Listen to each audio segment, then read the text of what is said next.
नमस्कार मित्रों, मैं हूं पंडित जय गोविंद शास्त्री और आज आपसे चर्चा करने के लिए उपस्थित हुआ हूं। बुध धनु राशि में प्रवेश कर रहे हैं 17 तारीख को।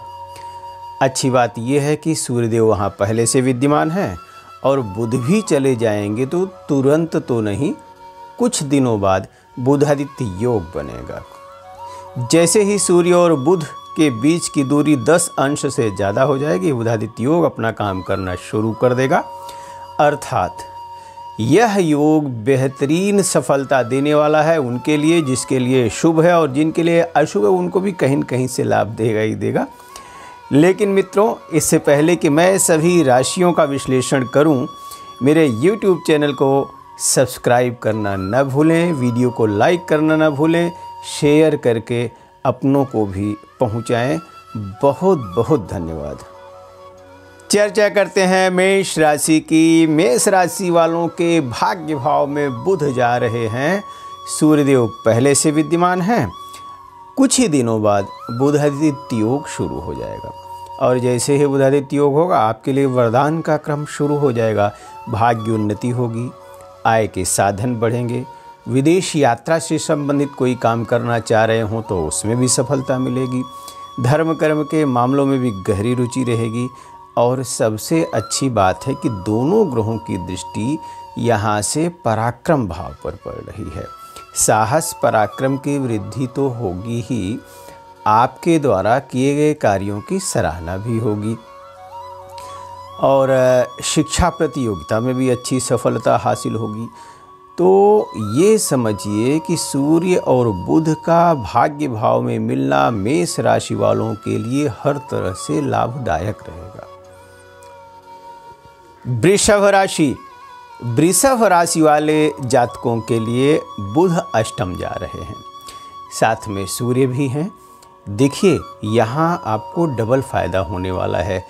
अष्टम भाव में बुधादित्य योग के निर्माण होने का अर्थ है कि आपको फेम मिलेगी, पब्लिसिटी मिलेगी। आपके लिए किसी न किसी तरह से पुरस्कार की घोषणा हो सकती है, सामाजिक मान प्रतिष्ठा बढ़ेगी। लेकिन कार्य क्षेत्र में हो सकता है षड्यंत्रकारी आपके खिलाफ लगे रहें, कुछ न कुछ नीचा दिखाने की कोशिश करते रहें, किंतु हताश बिल्कुल ना हो। यहाँ से सूर्य और बुध दोनों ग्रहों की दृष्टि आपके वेल्थ प्लेस पर पड़ रही है, धन भाव पर पड़ रही है। आकस्मिक धन प्राप्ति के योग तो बनेंगे ही, बहुत दिनों का दिया गया धन भी वापस मिलने की उम्मीद। अगर महिला हैं तो किसी महंगी वस्तु का क्रय कर सकते हैं। मकान, वाहन या जमीन जायदाद से जुड़े मामलों का भी निपटारा होगा। चर्चा करते हैं मिथुन राशि की। मिथुन राशि के जातकों के लिए तो वैसे भी यह योग बहुत वरदान की तरह है, क्योंकि मिथुन राशि के स्वामी भी बुध हैं और सप्तम भाव में विराजमान हैं सूर्यदेव के साथ। और सूर्यदेव यहाँ पर पराक्रम के भी स्वामी है। कहाँ बैठे हैं? बिजनेस भाव में। अर्थात मिथुन राशि वालों का जो व्यावसायिक पक्ष है वो बहुत मजबूत हो जाएगा। कार्य क्षेत्र का विस्तार तो होगा ही होगा। घर परिवार में मांगलिक कार्यों का सुअवसर आएगा। शादी विवाह से संबंधित वार्ता भी सफल रहेगी। हाँ, यहाँ से दोनों ग्रहों की दृष्टि लग्न पर पड़ रही है, लिहाजा आपका स्वास्थ्य भी अच्छा रहेगा, प्रभुता बढ़ेगी। आपके द्वारा कही गई बातों को बहुत गहनता से सुना जाएगा, समझा जाएगा। अब चर्चा करते हैं कर्क राशि वालों की। कर्क राशि के जातकों के लिए दोनों ग्रह छठे शत्रु भाव में आ रहे हैं। देखिए, बुध यहाँ पर शत्रु बनाएंगे और सूर्य शत्रु खाएंगे, ऐसा कह सकते हैं।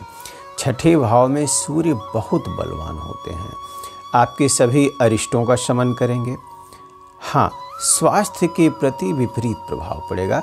लीवर से संबंधित समस्या आपको परेशान कर सकती है और डिस्क से रिलेटेड समस्या भी आ सकती है, यानी हड्डी से संबंधित समस्याओं के प्रति आप चिंतनशील रहें। लेकिन कार्य व्यापार की दृष्टि से या विदेशी कंपनियों में सर्विस के लिए आवेदन की दृष्टि से ये गोचर निश्चित रूप से बहुत अच्छा रहेगा। यहाँ से दोनों ग्रहों की दृष्टि आपके व्यय भाव पर पड़ रही है, हानि भाव पर, जिसे खर्च का भाव कहते हैं। बहुत ज़्यादा भागदौड़ होगी, कष्टकर यात्राएं करनी पड़ेंगी। ये भी हो सकता है कि किसी संबंधी अथवा मित्र से अशुभ समाचार की प्राप्ति हो। तो खर्चों पर नियंत्रण रखें ताकि आर्थिक तंगी का सामना न करना पड़े। चर्चा करते हैं सिंह राशि की। सिंह राशि के जातकों के लिए पंचम भाव में सूर्य और बुध की युति, ये तो बिल्कुल वरदान की तरह है। अर्थात शिक्षा प्रतियोगिता में आशातीत सफलता मिलेगी। विद्यार्थियों के लिए तो यह गोचर किसी वरदान से कम नहीं है, इसलिए अच्छे अंक लाने के लिए और मेहनत करें ताकि दोबारा परीक्षा में बैठने की ज़रूरत ही न पड़े। संतान के दायित्व की पूर्ति होगी। नव दंपत्ति के लिए संतान प्राप्ति के भी योग बन रहे हैं। शोधपरक और आविष्कारक कार्यों में भी आपको बहुत अच्छी कामयाबी मिलेगी। दोनों ग्रहों का यहाँ से बैठकर लाभ भाव पर पूर्ण दृष्टि से देखना बहुत अच्छा रहेगा। खास करके आय की दृष्टि से यह गोचर लाभ ही लाभ देगा। रुका हुआ धन आएगा। परिवार के वरिष्ठ सदस्यों से भी सहयोग मिलेगा। उच्च अधिकारियों से भी संबंध बनाए रखें। केंद्र अथवा राज्य सरकार के विभागों से जुड़ा कोई कार्य निपटाना करना हो तो उसके लिए तुरंत प्रयास करें। चर्चा करते हैं कन्या राशि की। कन्या राशि के जातकों के लिए ये गोचर चतुर्थ भाव में बन रहा है, यानी बुध चतुर्थ भाव में जा रहे हैं। चतुर्थ भाव में बुध थोड़े से हल्के से कमज़ोर पड़ जाते हैं, लेकिन यहाँ पर सूर्यदेव विराजमान है। अब सूर्यदेव द्वादश भाव के स्वामी भी हैं कन्या राशि वालों के लिए। तो ये समझिए कि कहीं न कहीं से पारिवारिक कलह या मानसिक अशांति का सामना करना पड़ सकता है। मित्रों या संबंधियों से भी बहुत अच्छे समाचार की उम्मीद न रखें। जमीन जायदाद से जुड़े मामलों का भी निपटारा होगा और मकान वाहन खरीदने का संकल्प पूर्ण कर सकते हैं। यानी इस तरह से गोचर बेहतरीन रहेगा, कोई दिक्कत नहीं है। यहाँ से सूर्य और बुध की दृष्टि दशम कर्म भाव पर पड़ रही है। नौकरी में पदोन्नति के योग होंगे। नए अनुबंध की प्राप्ति के योग होंगे। अधिकारियों से मनमुटाव बिल्कुल ना होने दें, उनको एकदम अपने ही ग्रिप में रखेंगे तो चीज़ें और अच्छी होती चली जाएंगी। चर्चा करते हैं तुला राशि की। तुला राशि के जातकों के लिए बुध का गोचर पराक्रम भाव में बेहतरीन रहेगा और साथ में सूर्य देव वहाँ पहले से ही विराजमान है। सूर्य की दृष्टि भाग्य भाव पर, बुध की स्वगृही दृष्टि भाग्य भाव पर। तो ये समझ लीजिए कि सूर्य और बुध इन दोनों ग्रहों का जो मिश्रित योग है तुला राशि वालों के लिए किसी वरदान से कम नहीं है। धर्म कर्म के मामलों में गहरी रुचि होगी। तीर्थ यात्रा करेंगे।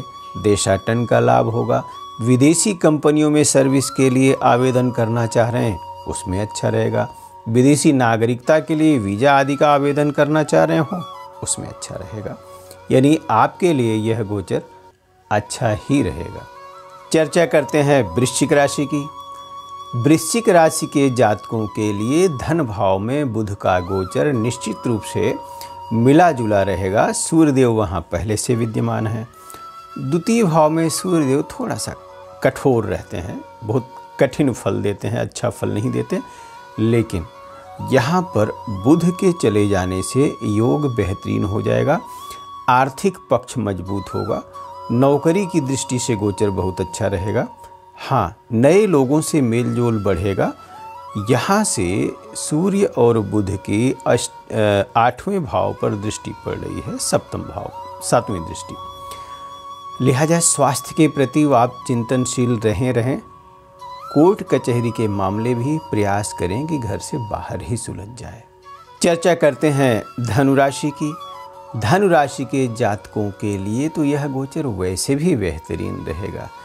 उसका कारण है सूर्य और बुध का आपकी राशि में मिलना और कुछ ही दिनों बाद बुधादित्य योग का निर्माण कर देना। यूँ समझिए आपके लिए सोने पर सुहागा जैसा रहेगा। कार्यक्षेत्र का विस्तार होगा, शिक्षा प्रतियोगिता में बेहतरीन सफलता हासिल होगी। अगर विद्यार्थी हैं तो मैं फिर कह रहा हूँ कि और मेहनत करें, ताकि अच्छे अंक तो आएंगे, थोड़ा और कठिन मेहनत कर देंगे तो बेहतरीन रहेगा, सफलता आपके हाथ लग जाएगी। यहाँ से सूर्य और बुध की दृष्टि सप्तम भाव पर पड़ रही है, पति भाव पर पड़ रही है, पत्नी भाव पर पड़ रही है, और यही भाव व्यापार का भी है। दैनिक व्यापारियों के लिए तो यह फल लाभ देगा ही देगा ये गोचर। शादी विवाह से संबंधित वार्ता भी सफल रहेगी, मांगलिक कार्यों का भी शुभ अवसर आएगा, और क्योंकि यह केंद्र भाव है तो केंद्र अथवा राज्य सरकार के विभागों से जुड़े कार्यों का निपटारा होगा। चर्चा करते हैं मकर राशि की। मकर राशि के जातकों के लिए यह गोचर काफ़ी मिला जुला रहेगा, क्योंकि हानि भाव में दोनों ग्रह मिल रहे हैं, व्यय भाव में मिल रहे हैं, अर्थात बहुत भाग दौड़ का सामना करना पड़ेगा, खर्च अधिक होगा, वाहन भी सावधानी पूर्वक चलाएं, व्यर्थ विवादों से दूर रहें, कोर्ट कचहरी के मामले भी बाहर ही सुलझा लें तो ठीक रहेगा, क्योंकि दोनों ग्रह कहीं न कहीं आपको तंग करने के लिए जरूर प्रयास करेंगे। खुशखबरी क्या है, इन ग्रहों की सप्तम दृष्टि आपके शत्रु भाव पर पड़ रही है, तो शत्रु परास्त होंगे, बनेंगे भी, नष्ट भी होंगे। लेकिन एक और सलाह है कि इस अवधि के मध्य, यानी जब तक बुध धनु राशि में गोचर करेंगे, आप किसी को भी अधिक धन उधार के रूप में न दें, अन्यथा पछताते रहेंगे, धन समय पर नहीं मिलेगा। चर्चा करते हैं कुंभ राशि की। कुंभ राशि के जातकों के लिए बुध का गोचर लाभ स्थान में बेहतरीन सफलता वाला सिद्ध होगा, क्योंकि सूर्य और बुध लाभ स्थान में एक तो सभी अरिष्टों का शमन होगा, और दूसरा सोर्स ऑफ इनकम बढ़ेगी, आय के स्रोत बढ़ेंगे, रुका हुआ धन आएगा, उधार भी दिए होंगे बहुत दिनों का तो वो भी आ जाएगा, गड़ा हुआ धन भी अगर कहीं जुगाड़ है तो प्रयास करें, वो भी मिल जाएगा। परिवार के वरिष्ठ सदस्यों अथवा भाइयों से भी सहयोग की उम्मीद कर सकते हैं, उच्च अधिकारियों से भी मेलजोल बढ़ेगा, और यहाँ से सूर्य और बुध की सप्तम दृष्टि आपके एजुकेशन पर पड़ रही है, विद्या भाव पर पड़ रही है। परिणाम ये होगा कि विद्यार्थियों के लिए भी बहुत अच्छा रहेगा। हाँ, रोमांस के मामलों में यह गोचर उतना अच्छा नहीं कहा जा सकता, फिर भी प्रेम विवाह की दृष्टि से अवसर अच्छा रहेगा, संतान संबंधी चिंता से मुक्ति मिलेगी, नई शादी हुई है तो संतान प्राप्ति अथवा प्रादुर्भाव के भी योग बनेंगे। मीन राशि है।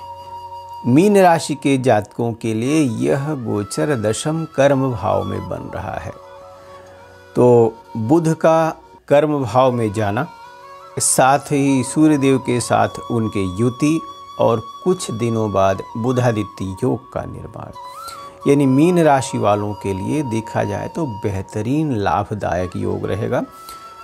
प्रतियोगिता में तो सफल रहेंगे ही रहेंगे, केंद्र अथवा राज्य सरकार में सर्विस के लिए आवेदन करना चाह रहे हो तो वो भी अच्छा रहेगा।